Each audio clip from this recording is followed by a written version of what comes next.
Prologue. Beneath the broken sky. The sky over Veltarion was a shattered mirror, its once whole dome fractured by the rift, a wound in the heavens that never healed. Moonlight bled through the cracks, casting spectral veins of silver across the land. In the borderlands, where night lingered longer and the trees whispered in tongues forgotten, a lone figure moved like a ghost through the mist. Selene. Her hair shimmered like frost under starlight, and her cloak dragged shadows in her wake. The glint of her crescent blade flickered at her hip, and her pale hands, wrapped in worn leather, bore scars of battles too many to count. Her eyes, ice blue and unblinking, were fixed ahead, though what she sought remained unseen. At her side padded a creature made of silence, a wolf of shadow, with fur that flowed like smoke and eyes like burning embers. Nyx. They had walked together for years now, through dead cities, through cursed woods, through dreams and nightmares. But Selene still did not know what Nyx truly was. Not yet. Nyx watched her when she slept, curled protectively around her like dusk itself, and when Selene cried in silence, dreaming of the day the rift took her family, Nyx did not speak. He only stayed close. Always. Tonight, they hunted signs of the others, the scattered remnants of those who still resisted the fire, the ones who might be willing to stand against the coming burn. Selene knelt at a hollow tree and touched the old glyph scorched into the bark. "This is Rhys's mark," she whispered. "He's close." Nyx growled low, a sound between warning and yearning. "Don't worry," Selene murmured. "We're not alone anymore." But she was wrong, because she didn't yet know what shadows slept inside herself, or what love waited in the shape of a wolf beside her. Chapter 1. Beneath a bleeding moon. The world was broken. The stars had not healed. But still, they walked. The sky above Veltarion bled quietly. Jagged lines of blue-white energy cracked across the heavens like ancient lightning frozen in time. Each fracture hummed, faint and wrong, like a harp string drawn too tight. The rift had not grown tonight, but it had shifted, and Selene felt it in her bones. She paused at the top of a frost-touched hill, silver hair rippling like silk under the wind. A sea of ghost grass rolled beneath her, each blade faintly glowing with moonlight's memory. Somewhere far below, nestled deep in the borderlands, something stirred, something hungry, a breath beside her. Soft, steady. Nyx stood at her side, silent as ever, more shadow than beast, his great body outlined only by the faint ember light of his eyes. He was massive, taller than a horse, lean like a hunting wolf, his fur drifting in the wind like mist. And yet, despite his size, his presence was calming, not threatening. Selene glanced at him, her expression unreadable. "It's shifting again." "The rift." Nyx said nothing. He never did, at least not with words, but in the deep well of his gaze, there was a knowing. A quiet affirmation, a warning. She turned her eyes forward again. "Then we keep moving." They descended the ridge in silence, weaving between twisted trees and stone cairns older than any living soul. As they walked, Selene let her hand drift over the hilt of her crescent blade, fingers brushing runes etched into its grip. Each mark was a name, each name a fallen warden. Most of them had died without ever seeing what lay beyond the rift. The earth darkened as they entered a grove of dead trees. Their branches clawed the sky, skeletal and still. Beneath them, the air was thick with silence. Not the absence of sound, but the smothering of it. Nyx growled low in his throat. Selene slowed. Her breath misted in the air now, though the temperature had not dropped. "Something's wrong," she murmured. "There's death here, but not recent." Nyx padded forward, his body brushing hers briefly as he passed. She felt it, the heat beneath his fur, the magic that pulsed just beneath the surface. It reminded her of a fire buried in snow. Dormant, waiting. He moved toward the center of the grove, where a pale stone jutted from the ground like a fang. Strange glyphs marked its surface, burned into the stone, not carved. As Selene approached, the glyphs flickered. She touched the stone. Pain stabbed behind her eyes. Flashes, a scream, a boy with fire in his hands, a blade through the chest. A voice, Rhys's voice, crying her name through smoke. She fell to her knees. Nyx was beside her instantly, his massive form shielding her from the air, from the memory, from everything. He pressed his forehead lightly to hers, a gesture that somehow grounded her. "I'm fine," she whispered, though her voice trembled. Nyx tilted his head, eyes narrowing, not with doubt, but with something softer. Worry. "I said I'm fine." She stood again, brushing ash from her gloves. "Rhys is nearby," she said, more to herself than to him. Or what's left of him. Nyx growled, deep and sharp, as if in protest. "No," she answered. "We're not too late. Not this time." He did not argue. He only followed, silently stepping through roots and mist like a phantom shaped from shadow and will. They moved north, where smoke curled above the treetops in a lazy spiral, the remnants of a campfire or a burning city. It was impossible to tell anymore. "Do you ever think about what you were before?" Selene asked quietly, her voice nearly lost in the wind. "Before I found you in the grove, before the world fell apart." Nyx looked at her, not with confusion, but with sadness. Selene swallowed. She hated asking questions she didn't want answers to. They moved again. The smoke thickened as the trees thinned, and then finally they emerged onto a ridge overlooking the broken bones of a village. Stone chimneys jutted like snapped fingers from ashen ruins. One house still smoldered. The rest had long since given up. Selene didn't move. She felt it now, deep in her chest, like an echo that wasn't hers, a sorrow that came from the land itself. Nyx stood beside her, motionless, watching. "It happened here," she said, voice hollow. "He tried to save them." From below, a voice called out, not a living one. A memory trapped in ash. "You should have run, Rhys." Nyx growled again, louder. Selene's blade hissed as she drew it from its sheath. She looked at Nyx. "Let's find him." And as they descended into the ruins, Nyx walked beside her, not just as a shadow wolf, but as something more, something watching, waiting, and slowly remembering who he was. Chapter 2: Embers in the Dust. The village was dead, not the clean, peaceful death of an abandoned place reclaimed by nature, but a lingering, spiteful ruin, gnawed hollow by something far older than flame. Selene stepped over the charred remains of a gate, one hand resting lightly on her blade's hilt. The air was thick with soot and silence, as if even the wind had forgotten how to speak here. Behind her, Nyx padded quietly through the ash, his great paws leaving only the faintest of prints. His eyes scanned the shadows, flicking toward every flicker of movement, even the ones that weren't real. "Keep close," Selene murmured. "This place remembers us." Nyx's ear twitched in acknowledgement. He moved slightly ahead of her, as he always did when he sensed something wrong. And something was very wrong here. The houses were still standing, but they flickered. One moment solid, the next moment ghost-like, as if reality itself were gasping for breath. Walls shivered, then reset. Doors creaked open, then vanished. Time had broken here, and left its pieces behind to rot. They passed what was once a well. Its stones were melted together, fused by heat no fire should have made. Selene's gaze drifted to the burned skeleton lying beside it, curled inward, as if trying to protect something in its final moments. She didn't look away fast enough. A whisper brushed her ear. "You were too late then. You'll be too late again." She froze. Nyx turned, stepping close, pressing his body against hers. Selene clenched her jaw. "It's just the burn, it lies." But in truth, it hadn't sounded like a lie. It had sounded like Rhys. They pressed deeper into the ruins. The air grew hotter with every step, and the light dimmed. Not from dusk, but from the presence settling around them. The burn was awake, and it was watching.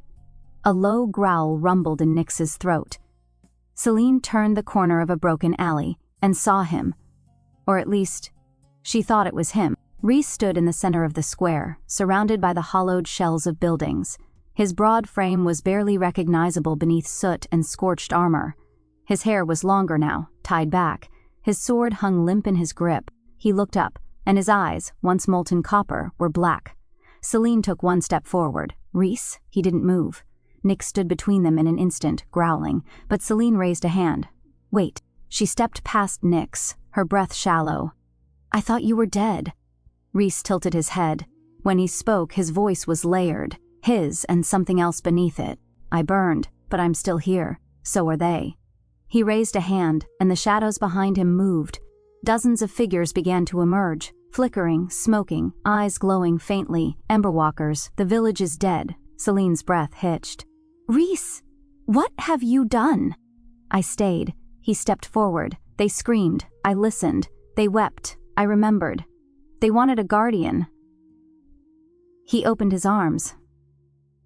So I became one. The Emberwalkers closed in behind him, silent, weeping light from where their eyes should be. Selene drew her blade. Her heart thundered. But still, she couldn't bring herself to raise it. Not yet. Not against him. Then Nyx stepped beside her and spoke. His voice was low, rough, resonant. That is not Rhys. Selene turned sharply toward him. Her wolf, her Nyx, had spoken. His form shimmered faintly, a halo of emberlight clinging to the edges of his body, and for a brief moment she saw the shape beneath it, a man's shadow, tall, grieving. The burned thing posing as Rhys let out a hiss like wind through a dying flame. You should not speak, it said. Not yet. Nyx bared his teeth. Then stop me. And in a blur of smoke and silver he leapt. Chapter 3. The Fire That Lies. Selene. Nyx struck like lightning through fog. One moment he stood beside her, still and smoldering. The next he was mid-air, jaws wide, body wreathed in flickering light. The burned mockery of Rhys raised his blade to defend, but too late. Nyx collided with him, driving the creature backward into the shattered statue behind them. Stone cracked. Shadows screamed. The Emberwalkers surged. Selene didn't have time to grieve. She moved. Her crescent blade whispered through the air as she spun, parried, and cut. One Emberwalker lunged. She caught it with a strike to the throat, but it didn't bleed. It dissolved in smoke and memory. Another lashed out with blackened claws. She ducked, swept low, and severed its legs at the knees. They weren't fighting for survival. They were fighting for his memory. The thing that wore Rhys's face rose again. Its voice was no longer layered. It was fractured, like glass grinding against stone. You let him die, Selene. She froze. It grinned. Rhys's grin, cracked and hollow. You left him to burn.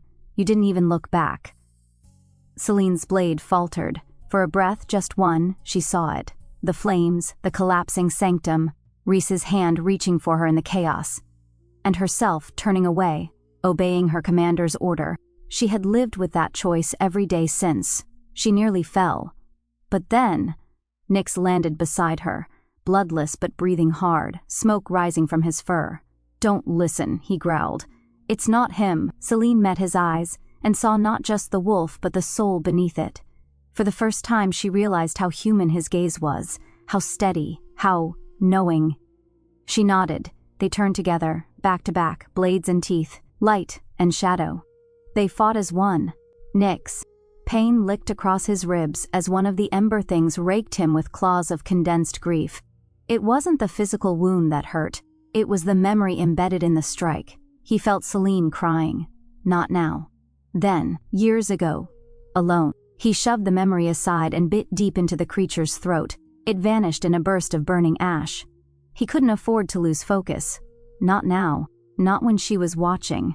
He had spent years at her side, silent, faithful, watching her break and rebuild herself over and over. Never speaking, never revealing the truth. But when that thing used Rhys's voice to break her, something inside him tore loose. He had spoken, and now he would fight, not just for her life, but for the pieces of her soul she didn't know she'd given him. The false Rhys was strong, but wrong. Its form shimmered with borrowed grief, its blade made of guilt forged by lies. It didn't fight to win, it fought to wound. You were always afraid, it hissed, that you would lose her, that she would never look at you like she did him. Nyx didn't flinch.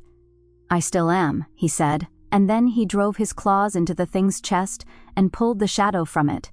The illusion shattered, the Emberwalkers crumbled to ash, silence fell.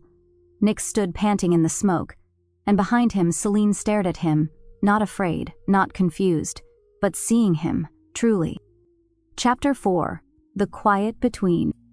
The ash had stopped falling. Not because the sky had cleared, but because nothing remained to burn. The ruins of the false Rhys and the Emberwalkers lay scattered across the square, dissolving into the dust from which they had been summoned. The silence they left behind wasn't peace, it was weight, a hush thick with things left unsaid. Selene sat on the edge of a broken fountain, her sword across her lap, her silver hair damp with sweat and soot. She hadn't spoken in minutes. She wasn't sure what to say. Nyx stood a few paces away, facing the shadows, his form barely holding shape. Smoke curled along his flanks. The light at the edges of his body still pulsed, gentle, warm, and not entirely of this world. His breathing was steady now, but heavy, like he had fought something more than the things with claws. Selene stared at him. "You spoke," she said softly. Nyx didn't turn. She swallowed. "You've never, not once." Still, no answer. The quiet stretched. Selene's hand tightened on the blade's hilt. Was it the entity? Is that what made you speak? Or was it you? Nyx slowly turned his head toward her. His ember eyes met hers, and she saw it again. Not the wolf, not the spirit. The man. Not fully visible, not yet, but close. She rose from the stone and stepped forward, slow, as if afraid to break the moment. "You've always been more than what you showed me," she said. "I felt it. I just didn't want to believe it." She paused, watching him carefully. "Because if I believed it, I'd have to ask why you stayed." Nyx lowered his gaze. The flicker of light around his body dimmed, curled in. When he finally spoke, his voice was barely louder than the wind. "Because you were alone." Selene's breath caught, and so was I. She took another step closer. "That night in the grove, I thought I was saving a dying wolf, but maybe I just needed to hold something warm, something breathing, something that didn't leave." Nyx said nothing. The last of the false flame drifted around them like ghost smoke. Selene stopped in front of him. Her hand trembled slightly, but she reached out and gently, slowly placed her fingers along his jaw. He flinched, not in pain, in uncertainty. "You have a voice," she whispered. "You've always had one. Why did you hide it?" Nyx looked up at her, ember light flickering softly behind his eyes. "Because I was afraid. That if I spoke, you'd stop needing me." Her hand dropped away. The pain on her face wasn't sharp, it was quiet. "I didn't need a voice," she said. "I needed someone who saw me, who stayed." A long silence passed between them. Then, finally, "I see you," Nyx said. Selene nodded, just once, and turned away. "We should rest," she said. "We move at dawn." Nyx said nothing as she walked past him, but she felt the weight of his gaze at her back, and somewhere deep beneath the stone, where memory and magic slept together in silence, the world shifted. Just a little. Scene. The unveiling of Nyx Selene fell. The sky shattered above her like glass, broken moon spinning in a void of blue fire and static grief.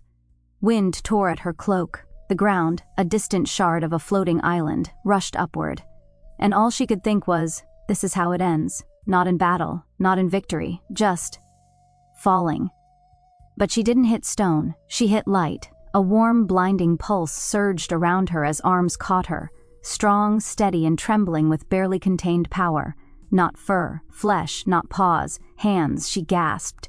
She opened her eyes. It was him, not the wolf, not the shadow. Nyx. His human form shimmered with dusklight. Tall, cloaked in a mantle of living shadow woven with fading starlight. His hair was black and wind-wild, his face carved with quiet sorrow, jaw clenched with the effort of holding her weight, and more than that, of holding back everything he had been hiding. His skin glowed faintly with pulse-like threads of ember light beneath the surface, and his eyes, those eyes had always burned, but now they bled, with fear, with love, with truth. Selene stared at him, stunned. "Nyx?" His voice was hoarse, rough, and undeniably real. "I couldn't let you fall. She couldn't say it, so he did. "I was never just a wolf." Lightning cracked behind them. The rift shrieked, tearing another island apart in the distance. But here, in this moment, there was only the sound of her breath and his heart, racing like it had waited centuries to beat like this. He set her down gently and stepped back. His form flickered slightly, still tethered to the shadow beast he had been. But this was real, his true shape, the one he had buried to stay beside her without frightening her away. "I wanted to tell you," he said, "but I didn't want you to think I was a lie." Selene shook her head. "You're not. She touched his chest, over the glowing thread of ember that pulsed like a heartbeat. "I didn't know how much I missed you until I saw you." A pause, then softly, "You were always here, weren't you?" Nyx nodded. "Every step, every silence, every time you cried and thought no one heard." Tears welled in her eyes, not because she was afraid, but because this wasn't a dream. This was him. "You remember everything?" she whispered. "Yes." He smiled, barely. even the name you gave me. When I had no voice of my own." Selene lowered her head, her voice breaking. "Then say it again." He leaned in and whispered, "Selene." The ground trembled, the rift screamed. But for one breathless second, there was only light, soft, strong, and born of a love that had waited too long in silence. The storm had passed. The sky above the borderlands was still choked with drifting smoke, but the shadows had fled, slain or scattered. Selene stood at the edge of the smoldering grove, her silver cloak tattered and singed. Nyx paced nearby, half wolf and half shadow, his body flickering between forms. Neither spoke. There was a new smell on the wind, not rot, ash. Selene turned her head toward the ridge rising in the distance. The land there was scarred, jagged and blackened, scorched by old flame. The trees didn't sway, they leaned, brittle and broken, as though frozen mid-scream. "The burned reach," she murmured. Nyx's ears twitched. Someone still there. Selene narrowed her eyes. "Alive?" He nodded once, barely. They moved fast. By the time the sun broke through the cloud cover, they had crested the ridge and found the remains of a once fortified outpost, stone walls shattered, banners reduced to cinders, the emblem of the furnace guard barely recognizable on a half-buried shield. Selene stepped carefully through the ruin, Nyx silent beside her. Beneath the rubble, something shifted, then a cough. She rushed forward, dragging aside debris. Her hands found burned metal, armor still warm, a gauntlet lifted weakly, fingers curling. "Easy," she said. "We're not enemies." The figure beneath the ash groaned, then cracked one eye open. Rhys. He was barely conscious, his body covered in soot, armor melted to his skin in places, but even half dead, he looked like a weapon forged by flame and guilt. Nyx stood watch as Selene knelt beside him. "You stayed behind when the others fell," she said softly. Rhys blinked. "Didn't have a choice." Selene frowned. "You could have run." "I tried, a cough, blood, but the fire kept finding me." They made camp that night in the shadow of the ruined tower. Rhys lay wrapped in a heat-resistant cloak, breathing slow but steady. Selene stared into the fire, her blade resting across her knees. "He should have died," she said quietly. "He didn't," Nyx replied. "Which means he's meant for more." Selene looked at him. "Or he's just as cursed as the rest of us." Nyx didn't deny it. At dawn, Rhys spoke again, hoarse but clear. "Name's Rhys, former furnace guard, last of the Ember Watch." He looked at them, eyes sharp despite the pain. "You're hunting the rift, aren't you?" Selene nodded. Rhys smiled, bitter but not broken. "Then you're going to need someone who's already been burned." Chapter 5. The Day the Grove Chose Her. Flashback. Selene, age 8. The borderlands were not safe. Not during a moon surge, not for a child. But Selene had never felt safe in walls. The others, children of the Order, huddled inside the stone monastery of Kareth's Hollow, kept busy with scrollwork, drills, and silent prayer. Selene snuck past them with the ease of a shadow. No one stopped her, no one saw her. They never really did. She wandered alone, following whispers only she could hear, voices woven in the wind, soft as lullabies, pulling her toward the Valewood, toward the shimmer groves, toward danger. She didn't care. She didn't have a mother to scold her, or a father to come looking. She had silence, and a strange, aching question in her chest that never went away. Why am I still here when they aren't? The grove pulsed with quiet magic. Its trees glowed faintly, silver-veined and dreamlike under the surge-touched moonlight. Petals drifted from above, untouched by gravity, as if the world itself was holding its breath. She passed through tangled roots, her pale hands trailing along bark that hummed faintly under her touch. Something ancient stirred below the earth, watching. Then she saw it, a clearing wrapped in stone and overgrowth, veiled by luminous mist. At its center stood a dying tree, blackened, cracked, pulsing faintly with blue light. It looked wounded, split down the middle, its branches curled like arms in grief. And beneath it, curled in the roots, lay a wolf pup, but no normal pup. His fur was midnight shadow laced with veins of emberlight, twitching with fading energy. He was small, too small for his spirit. She felt it instantly, like heat under skin. He was dying. Selene gasped and dropped to her knees beside him. His breath was shallow, broken. His body trembled like wind-torn smoke. One of his legs was twisted unnaturally, A deep gash split his flank, glowing gold, not red. Magic wounds, not claw or fang. Selene reached toward him. "Don't die," she whispered. The wolf didn't flinch. He looked up at her. His eyes burned, not with pain, but recognition. Selene froze. She knew this feeling. The same one she'd felt the day her father died. The moment before he was taken. The moment when time held still, and something broke inside her forever. The pup didn't whimper, he didn't growl. He understood her, so she touched his muzzle gently. And something shifted. The grove lit up, just for a moment. Every petal in the trees shimmered. The roots glowed. The dying tree pulsed once. And in her mind, she heard a voice. Not his voice, not yet. But a voice of the earth. "You are not meant to save him, but you chose him. So now, he will choose you." Selene gathered the pup into her arms. He was warm but too light, like holding fading smoke. His head rested in the hollow of her shoulder. She turned, retraced her steps through the Valewood. When she returned to the Order's gates, her arms blackened with moss and runes from the sacred grove, the wardens shouted. They demanded, "What is that thing? Where did you find it? Do you understand what you've done?" Selene just stared at them, silent, steady. Then she whispered, "His name is Nyx." And the air around them shifted. From that moment forward, she was never truly alone again. The truth in the light. Setting, the group regathers on the edge of a shattered sky bridge in the bleeding sky, a floating fragment of land, half collapsed, drifting among void light and stardust. The storm has passed, the rift has closed. For now, everyone is recovering. They stared at him in silence. Not the wolf, not the shadow. Nyx. His true form stood quietly beside Selene, breathing hard from the effort it took to remain solid. Not smoke, not illusion, flesh, laced with shadow-threaded energy and ember veins that pulsed like starlight just beneath his skin. His dark hair hung damp against his jaw. His eyes, those burning familiar eyes, looked from one face to the next. He said nothing. Neither did they. Rhys was the first to move, stepping forward slowly, sword still sheathed but his posture sharp with tension. "What the hell are you?"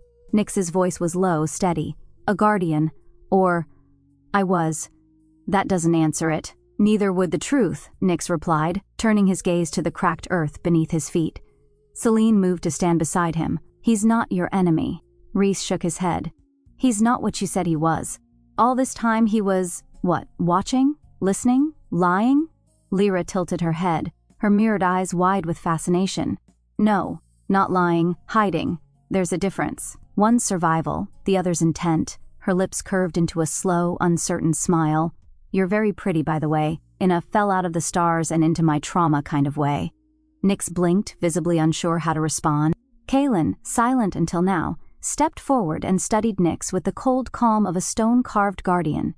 "You carry the mark of the Veilbound," he said, "the ones who walked between worlds before they burned." Nyx nodded. "I was one of them." Kaelin narrowed his eyes. "Then why live as a beast?" "I chose silence, so I wouldn't lose myself." "You already did." "Maybe," Nyx said, "but she found me." He looked at Selene, and the silence changed. Isolde stepped forward, barefoot on cracked stone, her blind eyes turned unerringly toward Nyx. The runes on her arms glowed faintly. "You burn softly," she whispered, as if listening to a secret only she could hear. "Grief made flesh, sorrow wrapped in fur. But love stitched your soul back together." Nyx flinched, barely. Isolde turned her head slightly, to Selene. "He's not here to end you, he's here to remind you. You were never broken alone." Selene said nothing, but her hand found Nyx's, and he didn't pull away.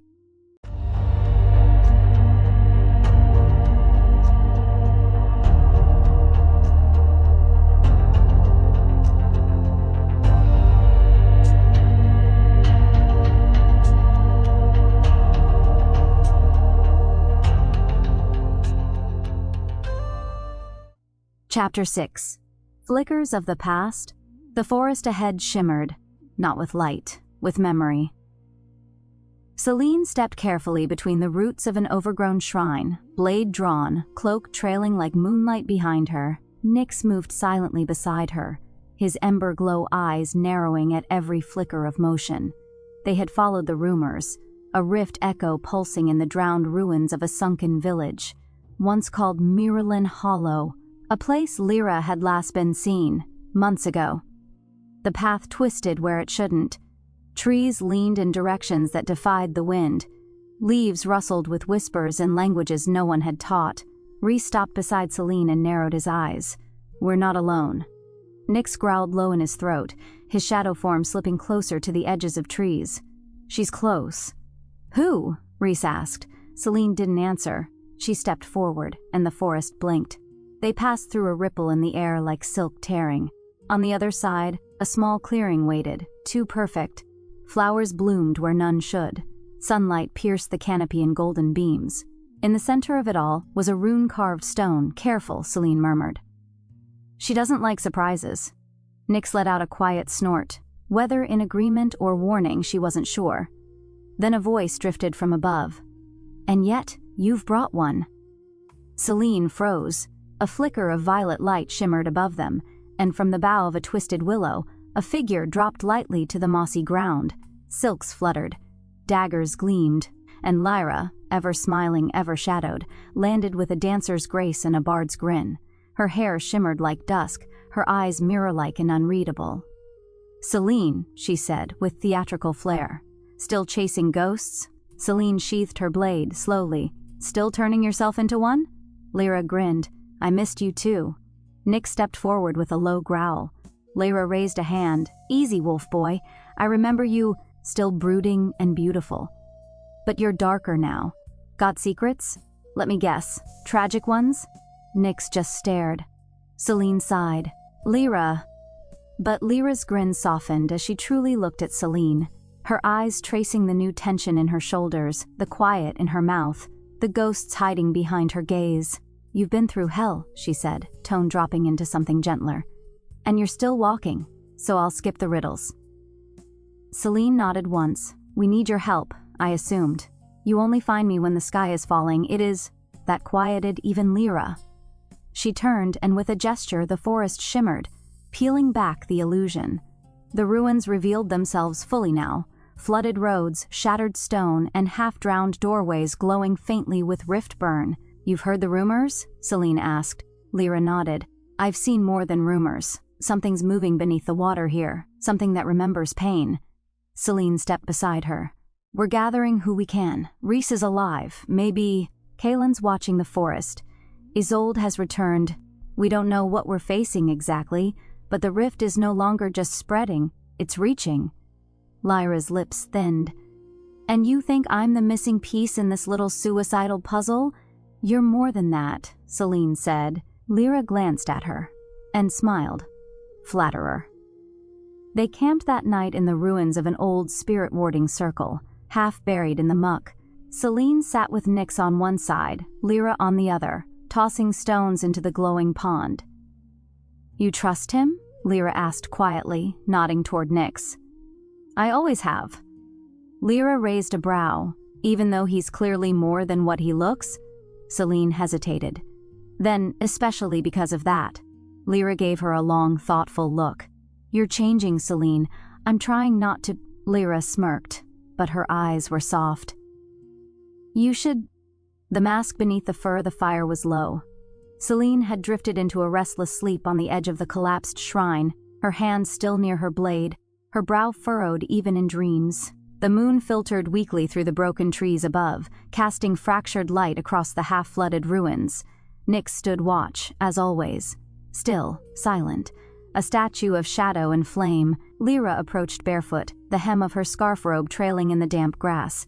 She moved like she wasn't trying to sneak, just not trying to be noticed either. "You don't sleep, do you?" Nyx didn't move. Lyra sat beside him anyway, close but not too close.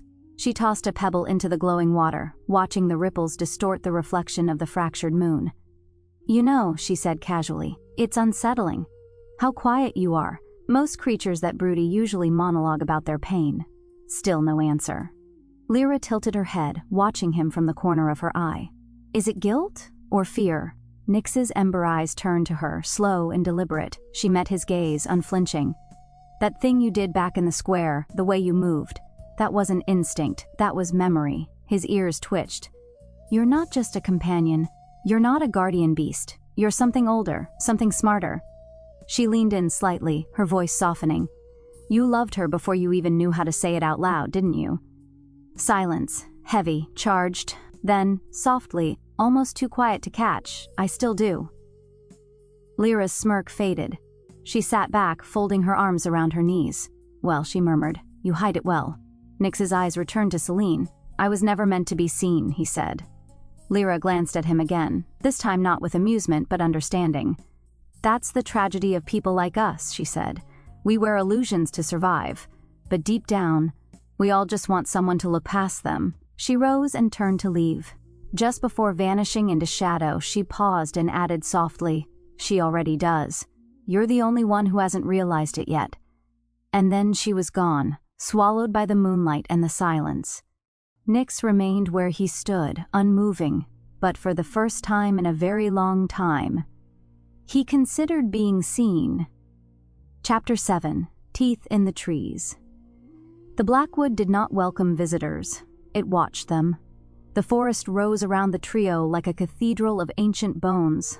Trunks twisted with lichen and rot stretched toward a sky choked with mist. Vines swayed where there was no wind. Fungi pulsed softly in the gloom, like breathing wounds. The path beneath Selene's boots crunched. Bones, not leaves. Beside her, Nyx walked low and silent, head down, fur prickling. He didn't growl. He didn't need to. Even the shadows here were alive. Behind them, Lyra spun a small illusion in her fingers, just a flicker of golden light to keep her hands steady. Her usual banter was gone. She didn't like the way the trees bent toward her when she wasn't looking. They say the Blackwood grew over an old god's grave, she murmured, that its roots feed on secrets. Selene didn't respond. She could feel the forest pressing against her thoughts. The deeper they walked, the quieter everything became. Even their footsteps stopped echoing. Even thoughts began to feel unwelcome. Then the wind changed. It didn't carry scent or sound, but presence. Selene froze. He's here.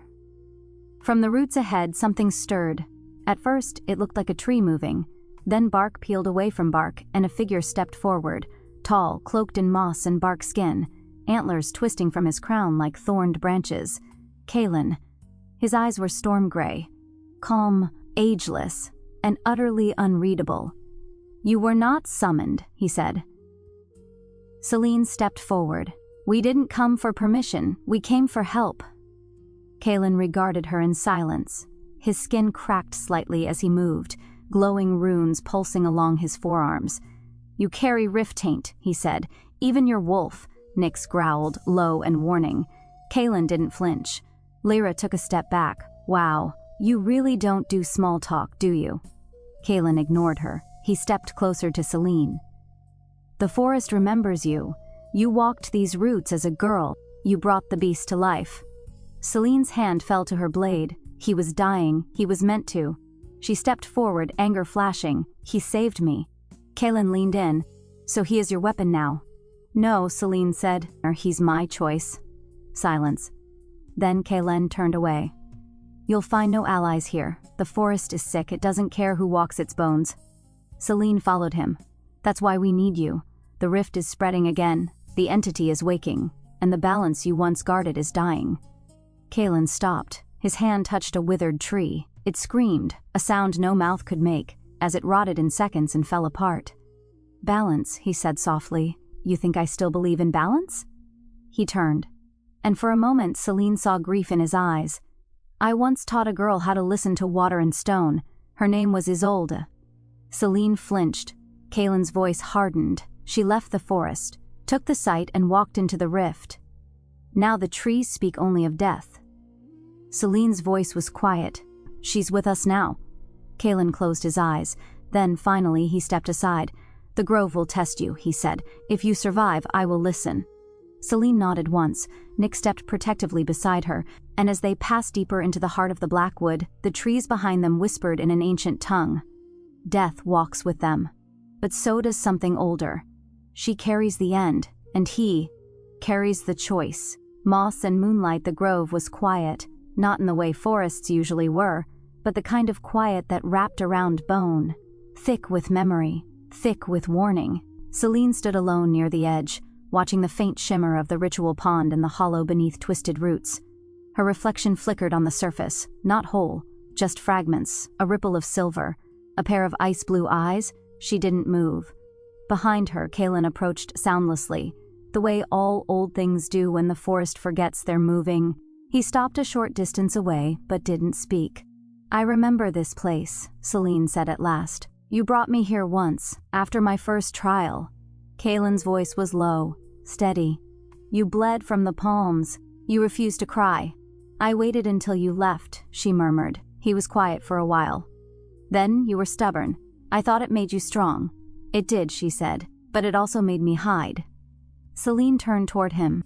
"You told me the forest doesn't lie, that it only reflects what we carry." Kaelin met her gaze. "And what does it show you now?" She paused. Then a woman pretending not to break. Kaelin's expression shifted slightly, not sympathy, not pity, just understanding, the kind only someone who had broken quietly could offer. "You still walk with the shadow," he said. "The wolf. Yes, he is more than what he appears. I know, you love him." Selene didn't look away. "I think I always have," she said, "even before I knew what he was. Before I knew what I was." Kaelin stepped beside her, folding his arms behind his back. His bark-textured skin shimmered faintly in the moonlight. "I once loved a girl," he said. She listened to bones and fire. She looked at the world like it was about to fall, and tried to catch it with her hands. "Isolde," Selene whispered. "She is not that girl anymore," Kaelin said. "None of us are," Selene replied. "But maybe that's not the point." Kaelin looked at her again, and for a moment he didn't see the stubborn child he once trained. He saw the woman standing in ashes, still willing to walk toward the fire. "The forest will test your truth," he said. "Not your strength, not your sword. You." Selene nodded. Then, softly, "I'm not afraid of truth anymore." Kaelin's eyes flicked toward the trees. "Then you're ready." Where the roots remember, the trees fell silent as Isolde stepped into the heart of the grove.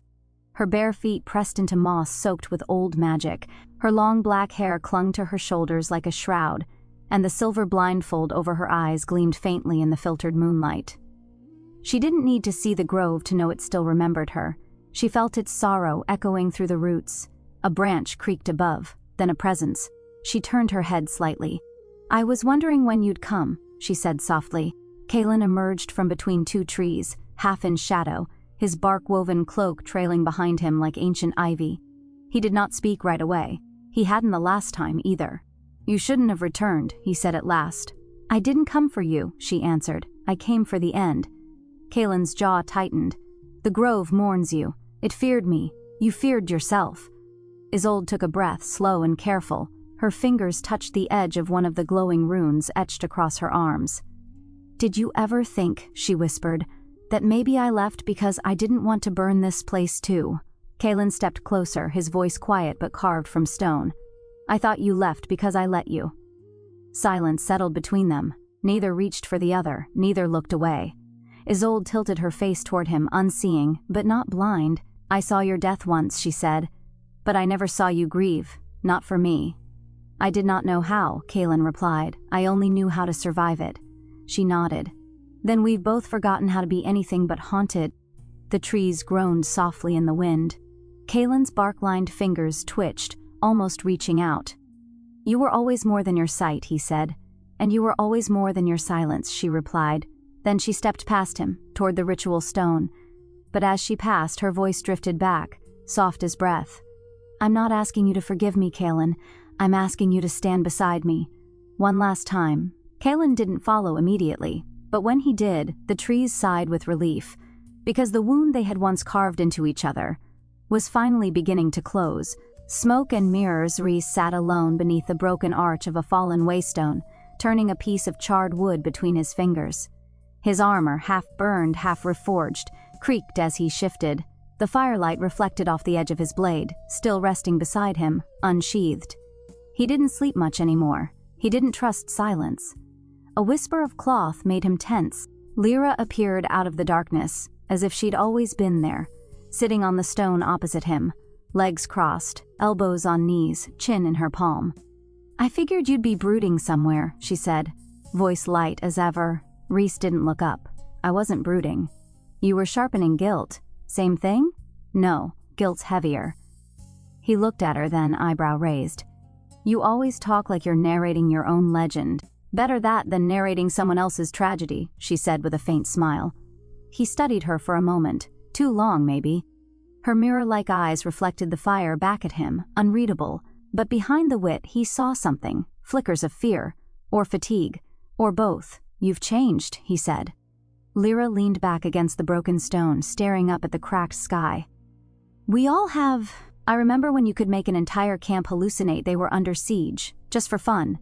Now I use illusions to cover the sound of people crying in their sleep. He blinked.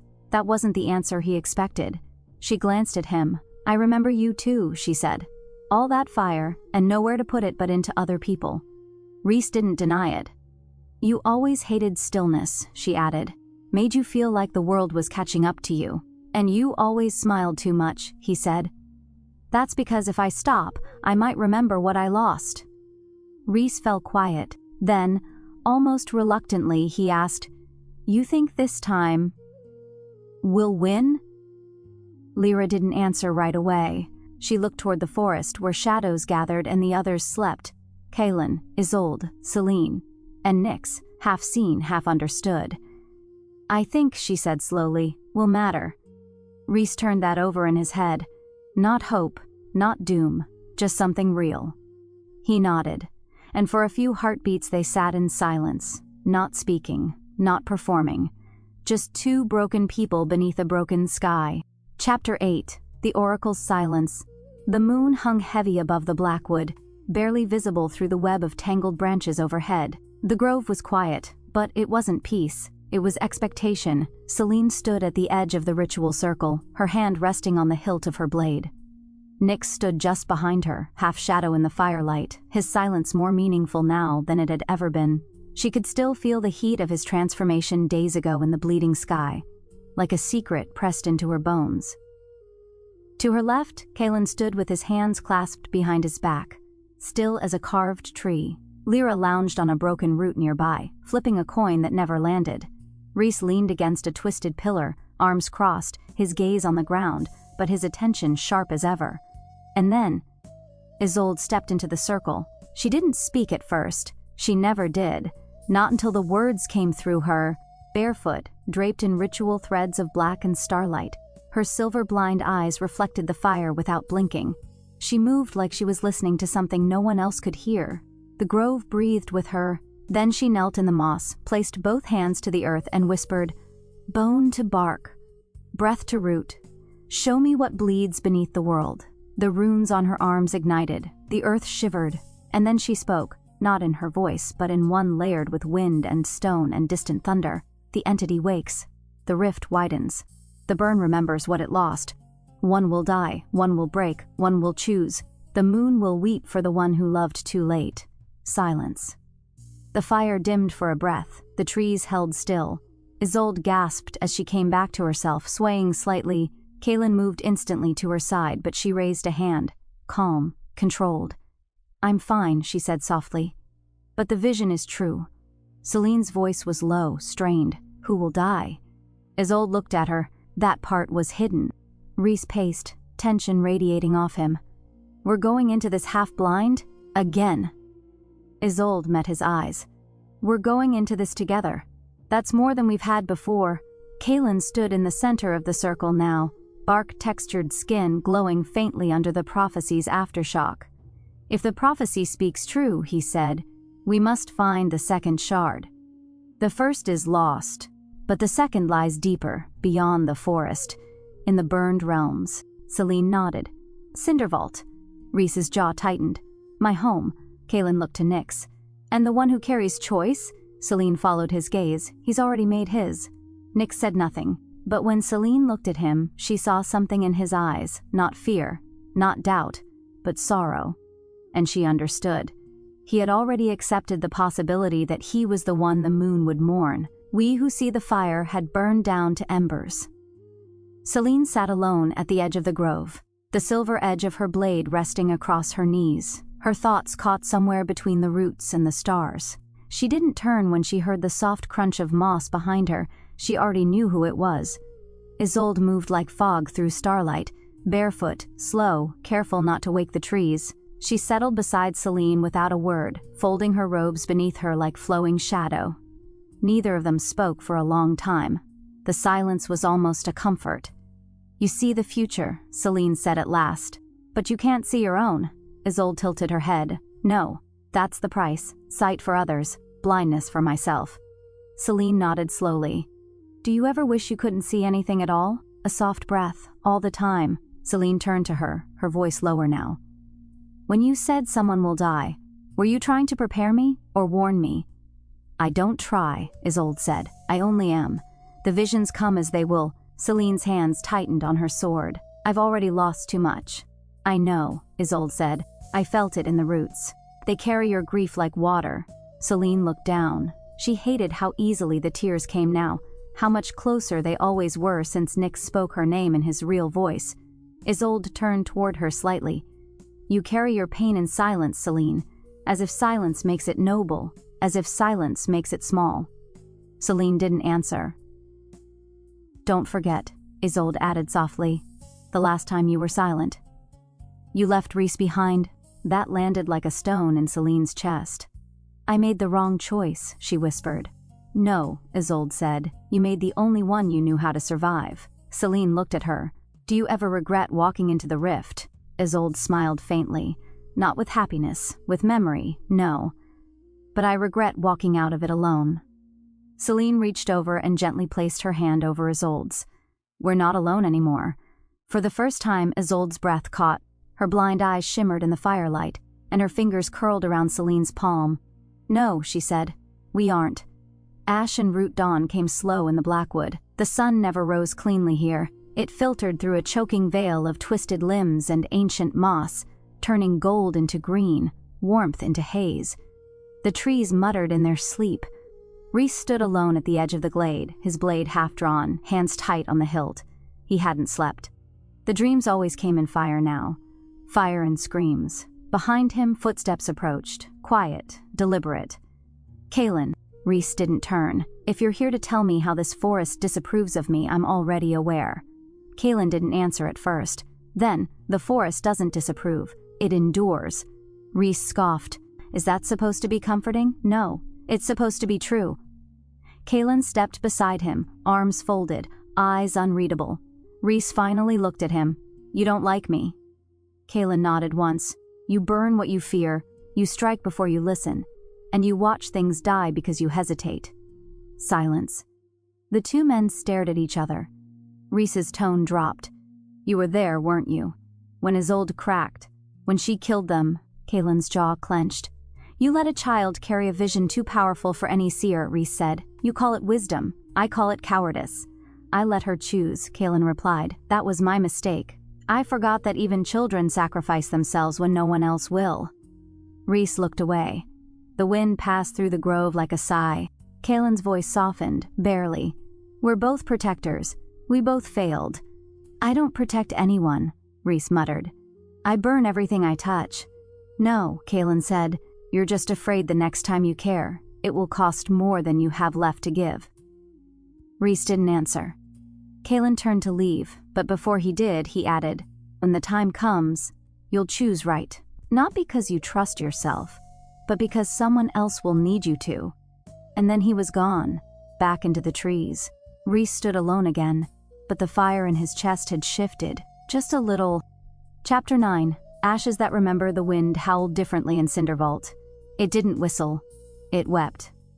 The blackened gates of the ruined city towered before them, half-collapsed, wreathed in still smoking vines. The stone archways bore the melted impressions of hands. People turned to ash mid-reach, their final moments etched into the walls like a funeral tapestry. Rhys stood at the threshold, jaw tight, hands clenched at his sides. His eyes, once molten with fire, now reflected only ruin. "This was home," he said quietly. The others gave him space. Even Lyra, usually quick with words, said nothing. Selene moved up beside him, her voice low. "You don't have to go back in." "I never left," Rhys replied. They stepped through the gate. The air changed immediately. The moment they crossed the threshold, the wind went still. The ash on the ground no longer crunched. Sound fell away. The world became too quiet. the kind of quiet that makes your ears ring. Kalen paused, placing one hand against a scorched wall. "This place is bleeding," he murmured. "Not in blood. In memory." Isolde stepped lightly through the dust, her blindfold fluttering with each breath. "The burn has taken root. Echoes are caught here, twisting, looping." Nyx growled low in his throat, eyes burning brighter. Selene walked close to him, their movements in sync without thinking. They followed Rhys deeper into the city. The buildings flickered. One moment they were ruins, collapsed beams, hollow shells of homes. The next they stood whole, sunlit golden banners fluttering from balconies. Laughter echoed faintly. Children ran between carts. Then flames swept through it all, and silence returned. Selene froze. A child's voice whispered near her ear. "You turned away. You let him burn." She spun, blade half-drawn. But there was no one there. Nyx was beside her in an instant, his hand brushing hers. "I heard it too," he said softly. "I didn't mean to," she murmured. But before she could finish, Rhys dropped to one knee. Ahead of them stood a twisted figure, not fully human, not fully flame. It wore armor shaped like his old furnace guard uniform, but warped, melted into its skin. Its eyes glowed like molten iron. Selene moved to Rhys's side. "Is it real?" Rhys didn't answer. The figure took a step forward and spoke in Rhys's voice. "You left us." Lyra backed away. "That's not him. That's not real." Rhys rose, slowly, gripping his sword. "It doesn't matter." He stepped forward, and the shadows surged. From every alley, from every shattered window, figures began to crawl forward. Ember burned, hollow-eyed. Ember walkers. Dozens. Maybe more. They surrounded the group in moments. Kalen's bark-skinned arms cracked with glowing green light. Vines writhed beneath the ash. Isolde reached for her runes, already glowing. Lyra whispered a spell, her hands flickering with illusion. Selene turned to Nyx. "Can you hold form?" He nodded once. "As long as I need to." She met Rhys's eyes. "You ready?" He didn't blink. "Let's burn them down." Blade and shadow, the Emberwalkers surged like a wave of fire and memory, writhing, burning, whispering lies through ash-choked throats. Some cried with children's voices, others screamed Selene's name. She didn't flinch. She moved. Her blade danced through flame and smoke, slicing through figures that flickered between the dead and the imagined. Ash clung to her skin like guilt. Each step forward was harder than the last. But Nyx was always beside her. He moved as shadow does, not after but with. When a flame walker lunged from her blind side, his claws met its throat first, severing the scream before it came. When her foot slipped on scorched stone, his arm, human now, caught her waist and pulled her upright before she could fall. They didn't speak. They didn't need to. A circle of ash cleared around them as they fought. Selene's crescent blade a cold arc of silver light, Nyx's strikes like living dusk, wreathed in tendrils of smoke. Where she moved with precision, he moved with instinct. Where she bled resolve, he radiated fury. Their breaths synced, their bodies aligned. One strike opened a path, another held it. Selene locked eyes with him between parries, panting. "You're holding back," she said. Nyx's lips curled faintly. "You're not." She smiled despite herself, then pivoted, blade sweeping a scorched arc as 3 Emberwalkers dropped around her. Nyx stepped into her blind spot again, his back to hers, heat rolling off him in waves. "Don't die," she muttered. "I can't," he answered. "You'd come after me." "Damn right I would." He turned then, just enough for her to catch the flicker in his eyes. Not fire, not shadow, devotion. And for a moment, amid the screams, she wasn't afraid. She was seen, closer than the flame the wind had died. The Emberwalkers lay in crumbling heaps of ember and bone. The whispers were gone. Even the ash had stopped moving. Cindervault had gone quiet again, but Selene's heart still beat like a war drum inside her chest. She stood at the edge of a ruined fountain, her sword buried in scorched stone beside her. Her breath fogged in the thick air. Her hands were shaking, not from fear, not from exhaustion, from something far more dangerous. Nyx stood nearby, his true form visible in full shadowlight, tall, quiet, streaked in sweat and ash. His ember-threaded skin still pulsed from battle, his voice silent, his expression unreadable. But Selene couldn't stop watching him, how he'd caught her, how he'd moved with her, how he'd fought like someone who knew her rhythm better than she did. "You didn't hesitate," she said softly. Nyx looked up. In the middle of that chaos, the fire, the illusions, you knew where I'd move. You didn't even have to look. Nyx nodded once. "I've been fighting beside you since you were a child. That's not what I mean." He was quiet. Selene stepped closer. Her voice was low, barely breath. "You weren't just protecting me." Nyx tensed. "You fought like you'd die if I did." Silence stretched between them. "Then," quietly, "I would." Selene's breath caught. The words were simple, honest, and terrifying. Not because she didn't want to hear them, but because she did. Because deep inside her, something had always known, and now that truth was out, pulsing between them like a second heartbeat. She turned away, suddenly overwhelmed. "I'm not ready for this," she whispered. "I know," Nyx said. "Neither am I. But you said it anyway. I couldn't lie. Not anymore." A pause. Then, "You don't have to love me yet, Selene, but let me stay close enough to hope." She closed her eyes, and for the first time she didn't ask him to move away. Chapter 10. A guardian's gilt cinder vault smelled like burnt iron and memory.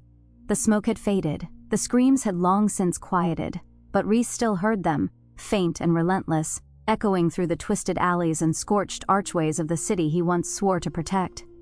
He walked alone through what had once been Sunspire Square, now a crater of shattered stone and warped metal. The banners were gone, the fountains dry, a child's doll, half-burned and blackened, lay in the center. He didn't pick it up. He couldn't. His armor felt too heavy, his blade too clean, his hands too whole. The others were back at camp, tending wounds, catching breath, rebuilding. Selene had offered a quiet look before letting him go off alone, no questions, no judgment. That's why it hurt more. She hadn't asked what he was feeling. She already knew. Rhys stopped in front of the ruins of a building he barely recognized, until he saw the scorched insignia carved above the doorway. A sun crossed by a crescent flame, the furnace guard's hall, his home. He stepped inside. The ceiling was gone.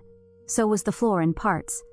A spiral staircase crumbled halfway up into a jagged void. Everything else was fire-touched, brittle, cracked. Rhys dropped to one knee near what used to be the armory. He ran a hand over the soot-caked floor, brushing away decades of ash, until his fingers hit metal, a sigil clasp once worn on his captain's cloak. He stared at it for a long time.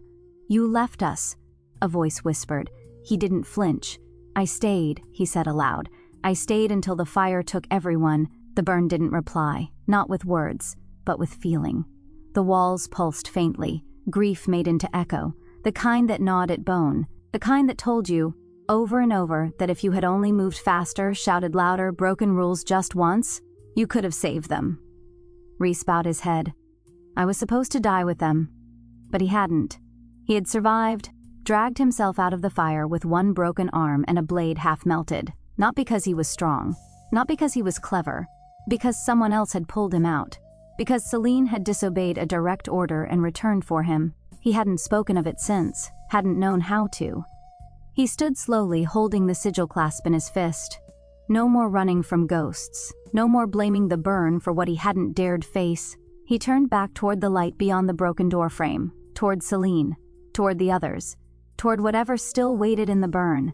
What was left behind Selene sat near the edge of the ruined city wall, where the wind moved slower, carrying only the soft hiss of ash shifting against stone. The firelight from the camp barely reached this far. She didn't mind the dark, she wore it like armor. Rhys found her there. He didn't speak right away, just stood for a moment, looking out over the husk of what used to be his world. Then he sank to sit beside her with a soft grunt, tossing a charred metal sigil into the dust between them. Selene glanced at it, recognized it. "You found it," she said. "I don't know why I took it." His voice was low. "It doesn't mean anything anymore. It meant something once." Rhys gave a bitter half-laugh. "Yeah, it meant I was a guardian who couldn't guard anything." Selene didn't reply. The silence stretched. "You saved me," he said, finally. She looked over at him. "That day," he continued, "the fire, the collapse, I would have died if you hadn't disobeyed orders." She nodded once. "I know, I never thanked you." "I didn't want thanks," Selene said. "I wanted you to stop looking at me like I was a reminder of it." Rhys flinched. "That's fair. I don't blame you, she added softly. Not for surviving, not for being angry. He looked at her. What do you blame me for? Selene's eyes met his, clear and cold as ice. For never asking me if I survived too. Rhys looked down. The ash shifted between them. When he spoke again, his voice was rougher. I didn't know how. I know, she said. But it still hurt. They sat in silence again. Then, tentatively, Rhys held out the sigil clasped toward her. You keep it, he said. You were more of a guardian than I ever was. Selene took it slowly, curling her fingers around the metal. It was cold. But it didn't feel like a burden. Not anymore. I never stopped trusting you, Rhys, she said. Even when I was a mess? Especially then. He smiled faintly. You've changed, he said. So have you. He stood, offering her a hand. She took it. Together they walked back toward the others. And though the past still burned behind them, they carried it a little lighter. Together.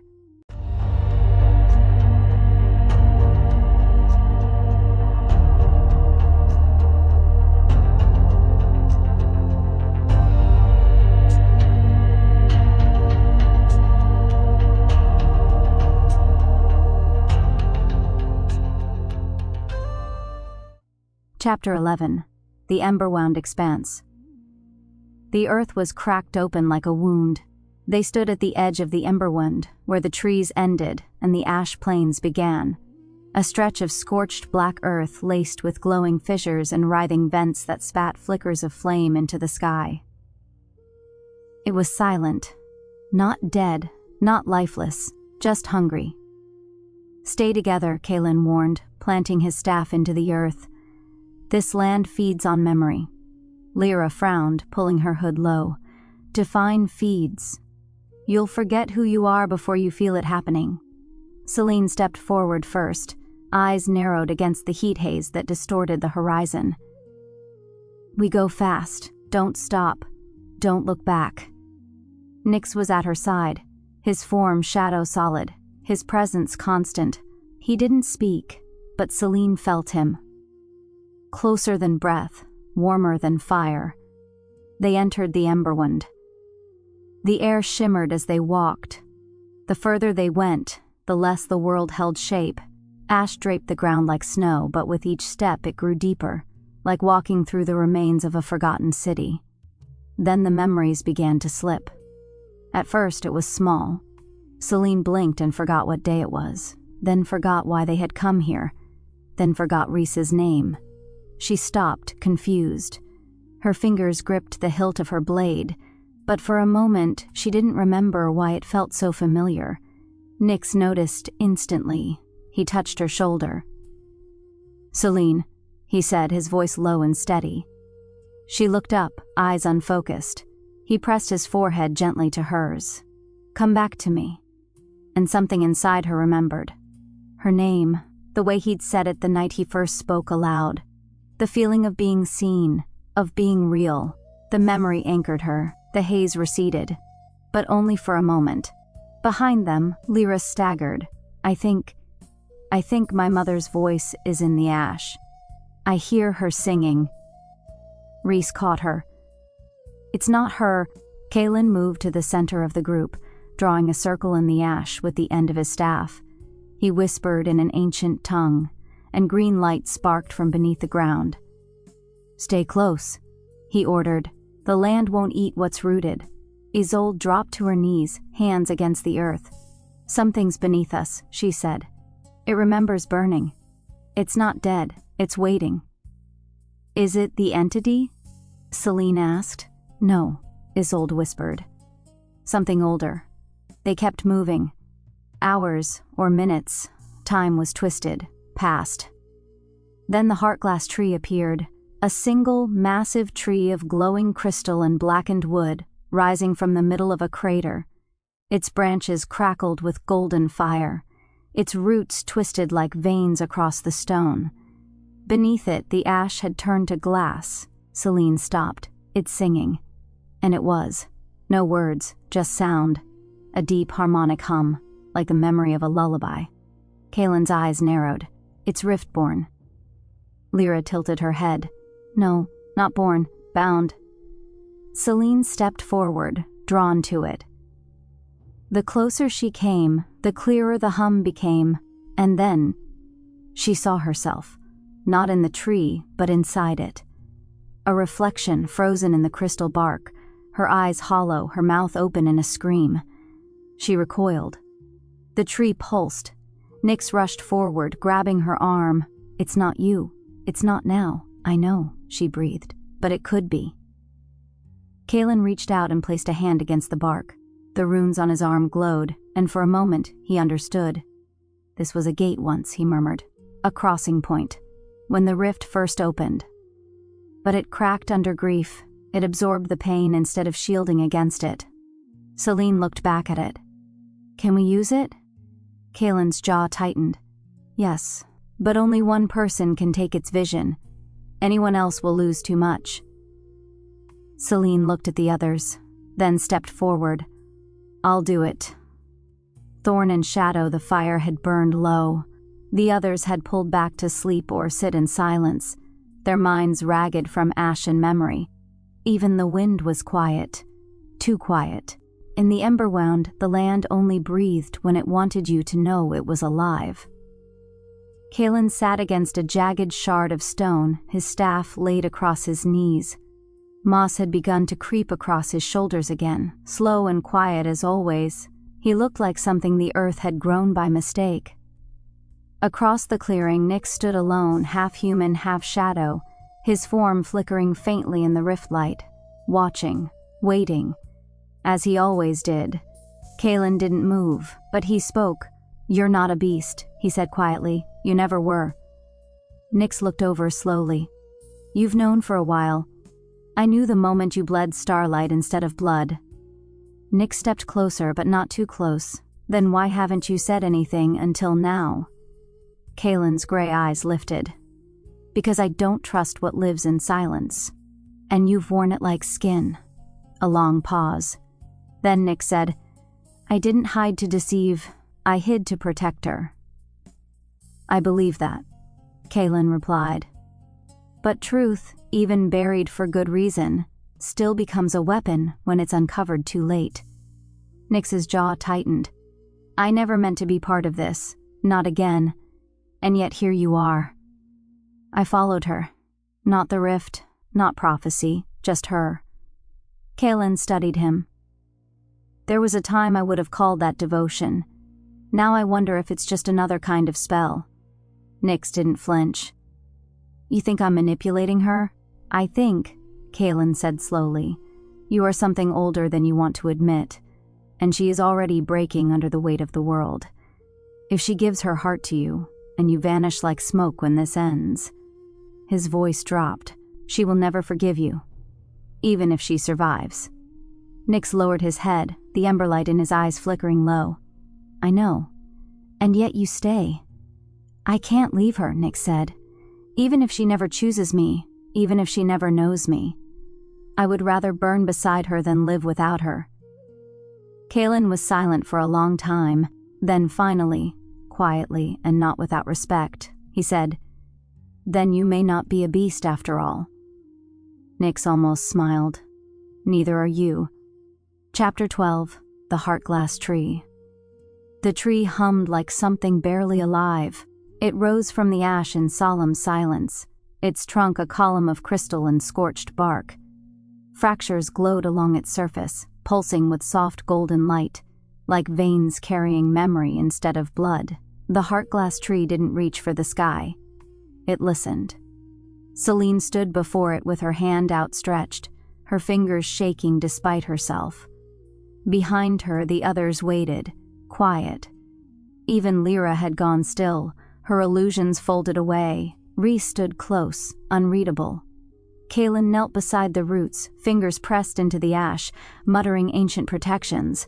Nyx said nothing, but Selene felt his eyes on her, watching, steady, willing her to come back. She took a breath and touched the tree. Pain lanced through her, but not pain like fire or steel, pain like remembering.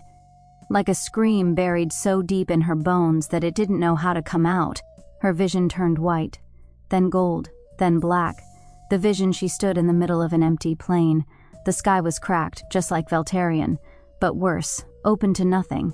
Not storm, not flame, just absence. A shape moved before her, shifting shadow and smoke. A being of vastness and grief. No face, no name, just the entity. But it didn't roar, it whispered, "You carry pieces of me." Selene's mouth was dry. "I'm not like you, no. But you could be." She turned. Around her, memories rose from the ground like specters. Her mother's final breath, her father's body broken in the moss, the cold eyes of her commanders at Kareth's hollow, the days she bled for a cause she didn't understand, the nights she woke screaming, with only Nyx beside her to listen. She dropped to her knees. "You survived," the voice said, "but you did not heal." Selene looked up at the swirling mass. Neither did I. The wind picked up. Memories collapsed inward. Selene tried to move, but her limbs grew heavy, her heart louder than thought. The entity stepped closer, shifting, just for a second, into a figure she almost recognized, her own silhouette. Tears in the same places, the same lonely fire behind the eyes. Selene gasped. "What are you?" she asked. "A choice you have not made yet." The return, she ripped her hand from the bark. The vision shattered. She collapsed to the ground, gasping, the scent of smoke thick in her throat. Nyx was at her side in an instant, catching her before she hit the ash. "Selene!" She gripped his forearm hard, grounding herself on the only thing she knew was real. "I saw it," she whispered. "I saw. Me. But not me. It was..." Kaelin stepped forward, eyes narrow. "The entity?" She nodded. "It didn't attack. It didn't threaten me. It understood me." Lyra stepped in, her voice low. "That's worse, isn't it?" "Yes," Selene said. "Because for a moment, I didn't want to stop it." The others were silent. But Nyx didn't look away from her. He only whispered, so quiet she almost missed it, "You won't become it, Selene. Not while I still have breath." And for the first time, she wasn't sure if her tears were from fear, or something far more dangerous, hope. Truth and trickery, the tree no longer hummed. Its song had faded into silence, and the air around it held a strange stillness, as if even the wind was unsure whether it had just witnessed a miracle, or a warning. The others slept in loose rings around the fading firelight. Isolde knelt a short distance away, her hands resting palm up on her knees, her face lifted toward the stars she could not see. Her silver-blind eyes reflected the moonlight like still water. Lyra watched her from the shadows for a long time before stepping into the open. "You always look like you're listening to something no one else can hear," she said, settling cross-legged on the cracked stone beside her. Isolde didn't turn her head. "Maybe I am." Lyra smirked faintly. "Is it voices? The future? Or just guilt dressed up as prophecy?" A pause. Then, calm as ever, Isolde replied, "Sometimes all three." Lyra tilted her head. "Do you see people as they are? Or as they might become?" "Both," Isolde said. "It's why I rarely speak. The truth doesn't always help." Lyra plucked a silver coin from her sleeve, began to roll it across her knuckles. "Good. Because I prefer pretty lies." "I know," Isolde said. "That's why you're so afraid of Selene." The coin paused. Lyra's smile didn't break, but the shadow behind it changed. "I'm not afraid of her." "No," Isolde said softly. "You're afraid of what she makes you remember. The version of yourself who wanted to be more than clever. Who wanted to be known." Lyra was quiet for a long time. Then she whispered, "Do you see how I end?" Isolde's expression didn't shift, but her voice did. Gentler than before. "You'll vanish in a story that no one believes, but someone will still speak your name. And that will be enough." Lyra stared at her. Then, softly, "You always ruin the moment, you know that?" Isolde's smile was faint. That's what truth does. Lyra rose, slipping her coin back into her sleeve. Then I'll stick to illusions. They don't ask so much of me. She turned to leave, but before disappearing, she paused and looked over her shoulder. If you ever want to trade sight for silence, I'd give anything for the peace you pretend to have. And then she was gone. Isolde stayed where she was, alone beneath the stars she could not see, listening to the wind. Chapter 13. Ghosts of Oaths. The path to Oathbreaker's Hollow was lined with swords. Old, rusted, buried halfway in the earth like gravestones left by forgotten hands. The sky above had dimmed to a bruised violet, and a cold wind stirred dust across the high plain. Each gust carried voices, not screams, but pleas, promises that had never been kept. Selene moved at the head of the group, her silver cloak billowing, her blade sheathed at her hip but thrumming with tension. The others followed close. No one spoke, not even Lyra. Only Kaelin walked with purpose. The hollow came into view as the wind cleared. A fortress carved into a cliffside, black stone cracked and veined with strange light. Its gates stood open, not welcoming, but expecting. "This place is cursed," Rhys muttered. "It stinks of betrayal." "It should," Kaelin said quietly. "It was the place where my order died." They passed through the gate. Inside, silence reigned. The halls were half collapsed, but some structure remained. Ritual chambers, training circles, relic altars shattered to dust. Vines had grown over broken armor. Moss climbed across murals that once depicted unity between druids and veil-bound guardians. Selene paused before one such mural, a painted figure that looked eerily like Nyx, wreathed in smoke and starlight, stood beside a silver-haired warrior. Her own heart skipped. Before she could ask, the air shifted. The doors slammed shut behind them. The shadows thickened, and the ghosts arrived. They rose from the stone like smoke given form, pale echoes with glowing eyes and voices made of memory. One stepped toward Selene. It spoke in her voice. "Who do you serve?" Selene drew her blade. "No one. Not anymore." Another ghost stepped before Rhys. "You promised to burn for us. Why are you still breathing?" One drifted toward Kaelin. "You were meant to protect us." Kaelin lowered his head. "I failed you." The ghosts did not lash out. They waited. "Trials," Isolde whispered. "The Hollow remembers its last oath. We must each confront what we carry, or we do not leave." Selene's grip on her blade tightened. The ghost before her stepped closer. "You left them behind." Selene swallowed. "I saved who I could. You chose Nyx over the world," she faltered. "I didn't know what he was." "You still don't." Nyx stepped forward, but the ghosts didn't acknowledge him. They surrounded Selene now, whispering, "What will you sacrifice next? Who will you abandon? What will your love cost this time?" Selene's knees buckled. The weight of all her choices, past, present, future, pressed down like cold iron. Nyx caught her. Not with fire, not with fury, just presence. "I'm here," he said. The ghosts hissed, flickered, and faded. And something in the hollow shifted. At the center of the chamber stood a pedestal of twisted stone. Upon it, a fragment of glowing crystal, a veil shard. But it pulsed with a dim, flickering light. Kaelin approached and touched it, then drew his hand back sharply. "It's half purified," he said. "Its magic is unstable." Lyra tilted her head. "Can we still use it?" "Yes," Kaelin said grimly, "but only one realm can be sealed. One wound. One choice." The group went still. Selene stared at the shard. She thought of the entity, the rift, the burned realms still to come. And then she looked at Nyx. His eyes were already on her.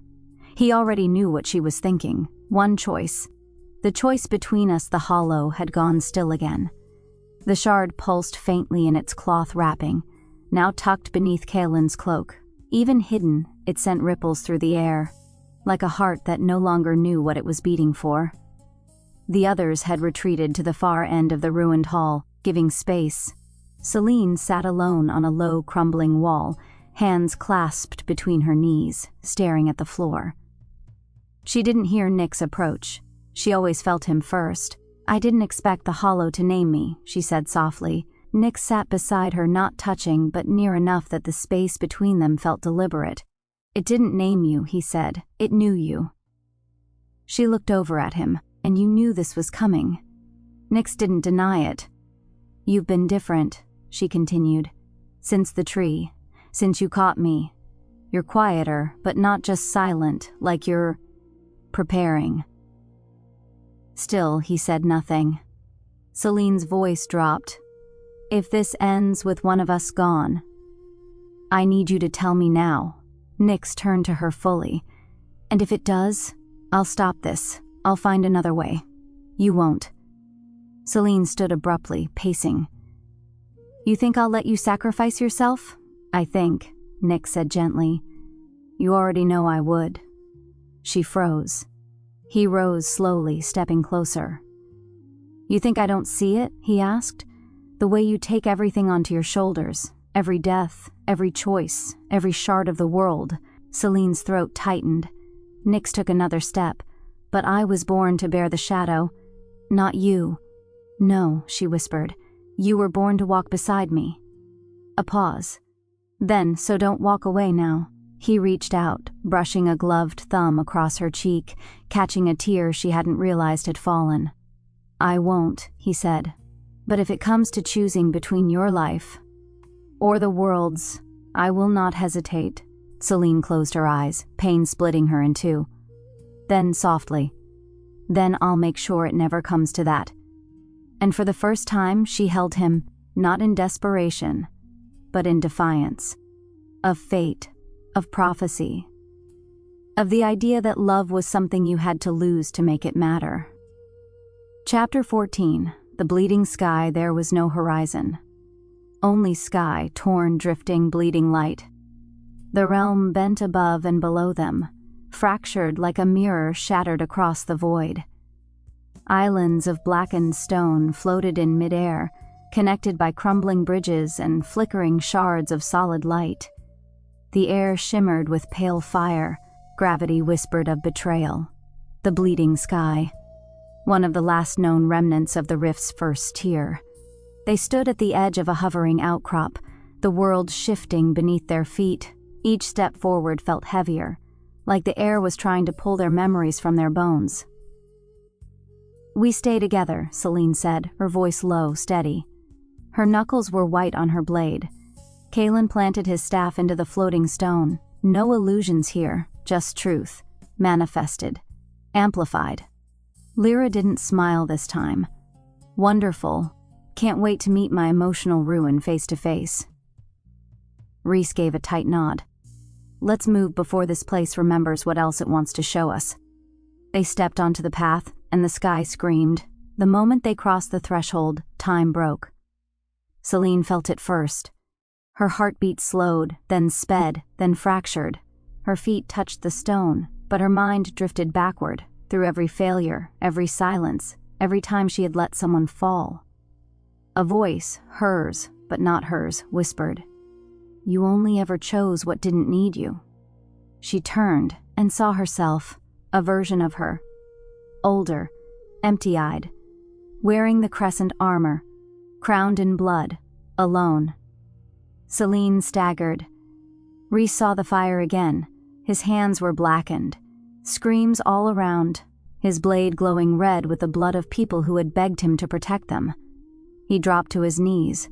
"No, I stayed. I stayed." "But you didn't save them," the flames whispered. Lyra saw her reflection. Not a ghost, but a child, wearing silks too bright, makeup too heavy. A smile forced until it bled.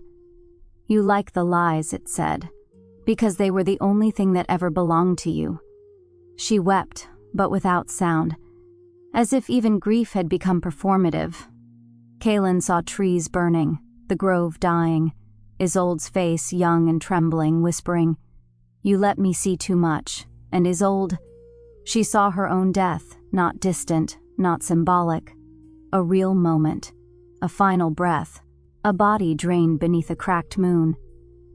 She smiled. I've seen worse.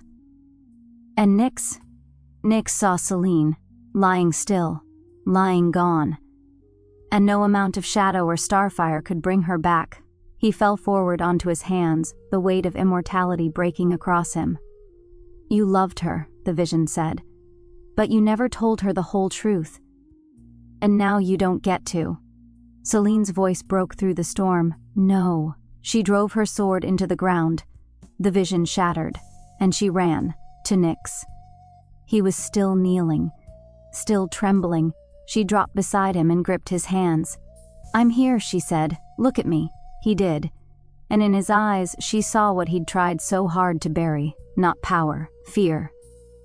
I can't lose you, he said. You won't, she whispered, but you have to trust me. All of me. Even the parts that might break. The realm around them pulsed, then cracked. Stone broke away. The rift roared, and the others were pulled forward onto the final floating platform. The heart of the bleeding sky, a throne of light and ruin awaited Dot and beyond it. The rift itself gaping open like a mouthful of stars. After the fall, they sat at the edge of the floating shard, just beyond the shattered bridge of the bleeding sky. Below them, there was no ground, only starlit void. The wind was still. The sky bled softly behind them, red and gold streaking through the cracked atmosphere like veins in broken crystal. Selene hadn't spoken in a while. She held her blade across her knees, still scorched from the last fight, her fingers stained with ash. Her shoulders were slumped in a way they never were around the others. Only Lyra sat beside her, close but not too close. I saw myself, Lyra said finally, 10 years old. Smiling like I meant it. Selene looked over, surprised. Was it real? Lyra shrugged, twirling a silver ring around her finger. Does it matter? A paw's pain is always real, she added, even when it's dressed up like a memory. Selene studied her. You always act like none of this touches you. Lyra's smile flickered. Acting is the only magic I was ever taught. They fell quiet again. The stars pulsed far below. Then, Lyra said, so softly it almost wasn't a joke, you and Nyx. You moved like one person back there. Selene looked down. It wasn't always like that. No, Lyra said. It was never supposed to be, was it? A beat, then Selene asked, what did your reflection say? Lyra's voice caught just a little. That every version of me still dies alone. Selene turned fully now, reaching out to gently place her hand over Lyra's. No version of you dies while I'm still breathing. Lyra looked at her. The grin returned. But this time it was real. Tired, grateful. Careful, she said. I might believe you. Selene smiled faintly. Good.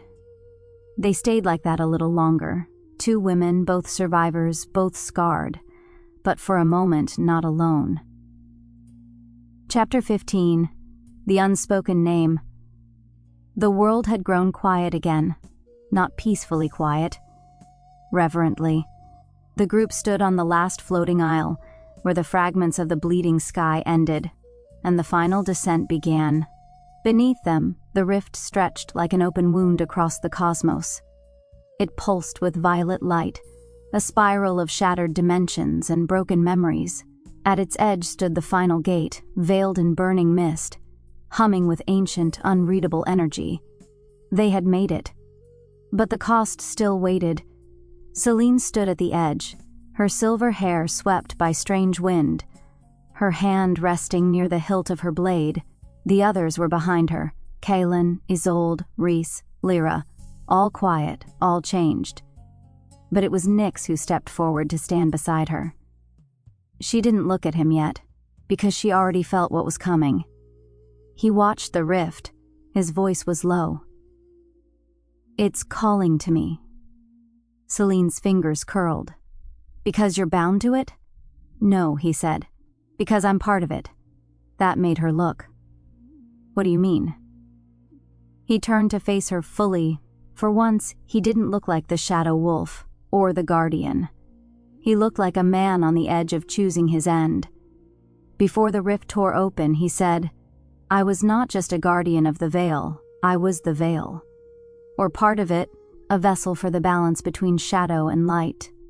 Selene's breath caught. I was never meant to live this long, Nyx continued. When the entity was born from sorrow, something had to hold the wound closed. I was that something. He paused, ember light flickering in his eyes. When you found me in the grove, I had already been fading. The others were gone. Dead. Forgotten. I bound myself into a simpler form to escape becoming like the entity. A wolf. A whisper. You chose life. I chose you, Nyx said, and when you gave me a name, you anchored me. Selene stepped back, shaken. So all this time, the reason the entity feels familiar, the reason the burn pulls at you, it's because we were once the same, Nyx said. Silence crashed between them. Behind them, no one dared speak. Finally, Selene whispered, and now? Nyx's voice was soft. Now the wound opens again, and something must hold it closed, something that remembers how not to unravel. Selene looked at him. She saw it now. He wasn't a wolf, wasn't a man, wasn't even a guardian. He was a boundary, and he had been breaking ever since she brought him back. Tears pricked her eyes. No, she said, you don't get to make that choice alone. He stepped closer. I'm not, he said. I'm asking you to let me. She shook her head. You saved me. You stayed when everyone else left. You never asked for anything. And now I'm asking for this. Selene turned away, fists clenched, her voice hoarse. If you speak my name like that again, I won't be able to let you go. Nyx stepped forward. He whispered her name. Selene. She broke. She turned, wrapped her arms around him, held him as if her grip alone could stop the unraveling. You don't have to die to prove you matter, she said. I don't want to die, Nyx replied. Then don't. But I do want the world to live. And in that moment, the rift blinked. It felt them, and somewhere inside the storm, the entity stirred. We who remain the wind stirred gently along the outer edge of the floating isle. The others had scattered, resting, watching the rift, or simply breathing in the last stillness they might know. Rhys stood watch alone, staring into the open stars. The rift pulsed below. Not a tear anymore, a mouth. He didn't flinch. Not when it called to him, not when it whispered what he could have been, what he still might become. Not until Isolde spoke. You burn quieter now, she said from behind him. He didn't turn. You see everything. I guess that includes the fire. I don't see fire, Isolde replied. I see grief wearing armor. Rhys let out a low breath, almost a laugh. That obvious? To me, yes. To the rest? You still look like a sword. He turned toward her slowly. And you? Still feel like a weapon? Isolde tilted her head. Sometimes I think I'm a warning more than a woman. Rhys stepped closer, gaze sharp but steady. You gave a prophecy that said one of us dies, one of us breaks, one chooses. I did. Did you see your own end in that vision? Isolde was quiet a long moment. Then, I never see myself clearly. That's part of the curse, or the gift. Then how do you live with it? She smiled faintly. I don't live with it. I walk beside it. Rhys looked away, jaw tight. You ever think, maybe we weren't meant to survive this? Isolde turned her face toward the void. Her voice was almost a whisper. Survival was never the point.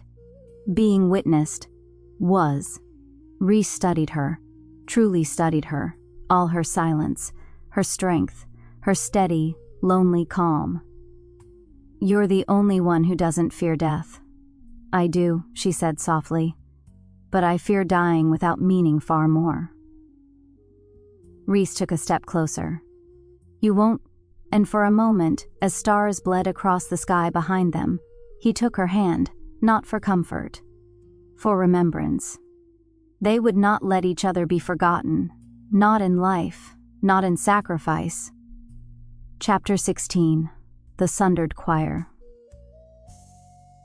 The rift did not open, it received.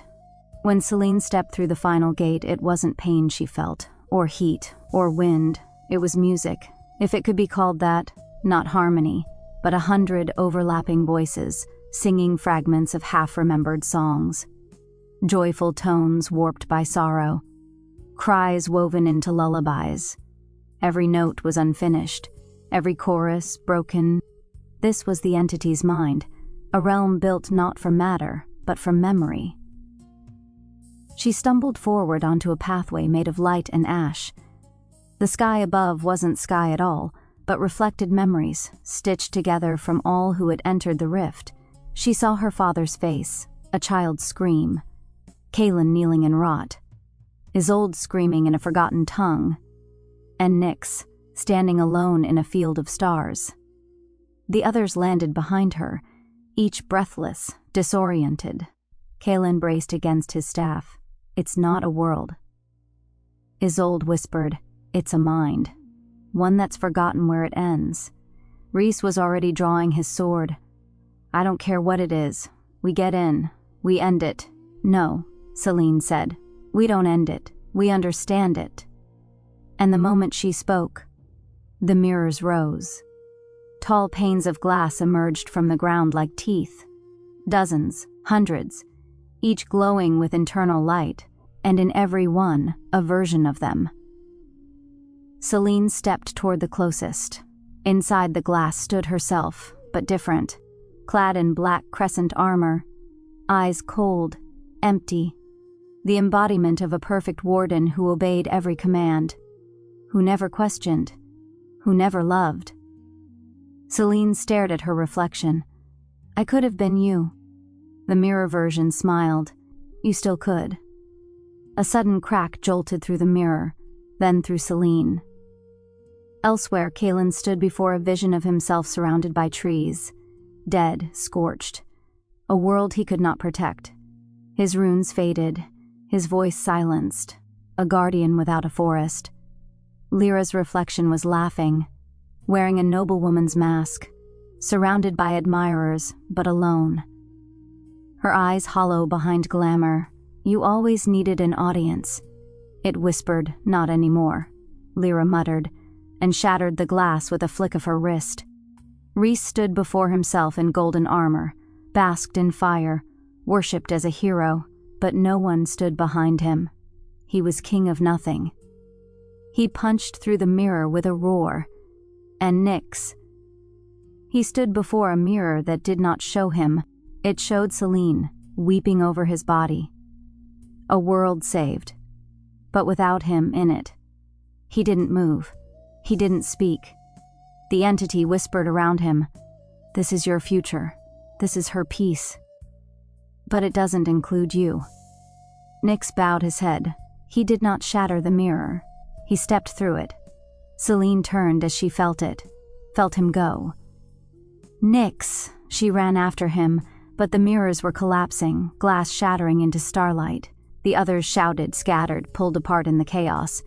And then the realm went still. Selene stood in a field of broken reflection, alone, and ahead of her, standing at the center of the dreamscape, the entity. But not monstrous, not screaming. Just a tall, shadowed figure with her own eyes. And Nyx's voice. You cannot fix me. You cannot love me back into wholeness. Selene stepped forward. I'm not trying to fix you. I'm trying to remind you. You were never alone. The version that obeyed the last mirror hadn't shattered. Selene stood before it, barefoot on a floor of starlit glass, the air humming with broken music. The reflection didn't move, not exactly. It watched, same face, same hair bound tight in a silver clasp, same eyes, but colder, calculated. She wore the ceremonial armor of the High Crescent, shining, polished, lifeless. Selene stepped closer. The mirror Selene tilted her head just slightly. You could have been me." "I was," Selene whispered. "For a while." The reflection smiled, small and sharp. "You obeyed. You protected the world. You silenced your grief. You locked away your love." Selene's breath hitched. "You were strong," the mirror said. "Until you broke." Selene's voice trembled. "I had to choose. And now you'll choose again. Him. Or the world." "No," Selene said, louder now. "That's not the choice. It always is." Selene stepped forward until she stood inches from the glass. "I know what it feels like to give everything and be told it's not enough. I know what it means to follow and forget who you are." Her hand touched the mirror. "I don't want to be enough for the world anymore," she said. "I want to be true, to myself, to him." The mirror's smile faltered. "Then you will lose him." Selene shook her head. "No." And she pressed her palm harder against the glass, and it didn't crack. It faded. Her reflection dissolved into dust and stars. Selene was left standing alone, and this time it didn't feel like failure. It felt like freedom. The offering, the dream realm, had no shape here. Only void light, soft and endless, like standing inside a forgotten breath. Nyx knelt at the edge of a lake that wasn't water. It was memory. It moved like thought, rippling with reflections of lives never lived. At its center stood a figure cloaked in shifting shadow, the entity. Not monstrous, not how the others saw it. To Nyx, it looked like himself, once. Before, the entity turned, its face unreadable, its voice a soundless echo. "You came willingly." Nyx nodded. "I was born of the same wound," he said. "I don't want it to grow." The entity stepped closer. "You were the seal, the balance. Why did you leave that duty?" "I didn't leave it," Nyx whispered. "I found something more important to protect." The entity regarded him. "The warden." Nyx closed his eyes. "Yes." The shadows pulsed gently. "You would trade yourself for her?" "I would trade myself," Nyx said, "so that she never again believes she has to choose between love and duty." Silence stretched between them. Then the entity moved, its form flickering through sorrow, fire, and broken stars. "You are not unlike me. But you chose love instead of rage. I chose her. She will grieve." Nyx looked up, eyes steady. "She will live." The entity tilted its head, and for the first time, it did not roar. It listened. Chapter 17. The cradle of echoes, the world breathed silence. Selene stepped through the veil of light into a chamber unlike anything she had ever seen. There were no walls, no sky, only echoes. Memory itself had become the structure, fragments of lives drifting through the air like dust motes. A child's laugh, a dying oath, a blade dropped in despair. And at the center of it all, a lake of still, starless water, and rising from it, the entity. Its form towered but did not threaten. It shifted constantly, feminine, formless, faceless, then back again, like grief trying to remember what it used to be. Before it, suspended just above the surface, was Nyx. His body was bowed, caught in coils of shadow light, unmoving but alive. Threads of energy pulled from him, weaving into the entity like memory being drained. Selene didn't hesitate. She ran to the edge. "Let him go!" The entity turned its head, slow and deliberate. It spoke without mouth, without sound. "You came to end me. But I have already ended. I am not a god. I am a grief, a wound that remembered too long." Selene's voice cracked, then let go. "He came willingly." Selene shook her head, stepping into the shallows. "He always does. He always chooses to vanish so others don't have to." "So did I." The entity raised a hand, light fractured. Suddenly, Selene was surrounded by herself, 1,000 versions, each one alone, each one cold. In every one, Nyx was gone. "This is what you become when you choose duty without love." Selene trembled. "Then I choose him." "You choose the world. You must." No, she said, voice breaking. The world isn't saved by sacrifice, it's saved by connection. And I won't let him be your mirror. The shadows trembled. Nyx stirred faintly. The entity paused. You would offer me forgiveness? Selene stepped closer, tears in her eyes. Sword on the ground, hands empty. No, I offer you release. She reached forward, not to strike, but to touch, and her hand passed into shadow and met skin. For a breathless moment, the entity was still, then it wept. The shadows peeled away. Light unraveled like petals burned to gold. The lake shattered. And Nyx fell. Selene caught him. He collapsed into her arms, eyes fluttering open, ember light fading to soft glow. Selene, he whispered. I'm here, she breathed, holding him close. I'm here. The sky broke, but not with fire, with light. The entity vanished, not destroyed, not slain, but released. And for the first time since the rift opened, the world began to mend. Chapter 18. The last choice, the rift did not roar. It sighed, as if the breath it had held for centuries was finally released. The sky above the cradle was whole again, veined with pale gold. The ground, once fractured memory, was now earth, quiet, waiting. The entity was gone, but the scar it left behind still burned. In Selene's arms, Nyx stirred, his body weak, fading at the edges like a shadow touched by morning. The others had returned, stepping cautiously through the dissolving dreamscape. Isolde knelt near them, her blindfold fluttering. Kallen, silent. Rhys, still. Lyra, crying softly and pretending she wasn't. The veil shard pulsed in Kalen's hands, half purified, half enough. Selene looked up, her voice quiet. It's not done yet, is it? Kalen shook his head. No, the wound has opened. The entity is gone, but the breach remains. Selene swallowed. What do we do? Isolde spoke next, voice soft and final. One must carry the shard into the center of the wound, one last time, and stay. Silence. Nyx stirred again, trying to rise. Selene held him down gently. No, I was made for this, he whispered. You were made for more than being used up. Nyx smiled faintly. You gave me a name, a life, but that doesn't mean I was meant to keep it. And I wasn't meant to lose you, she said, her voice shaking. Isolde stepped forward.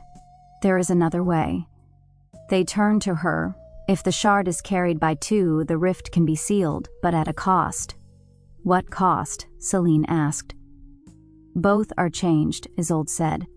Bound to the wound, not dead, but other. Neither fully of this world. Nyx looked at Selene, and for the first time since the grove, she didn't hesitate. She stepped forward, took his hand. Then we do it together. They stood at the edge of the wound. The shard hovered between their palms, light trembling like breath held too long. Nyx looked at her.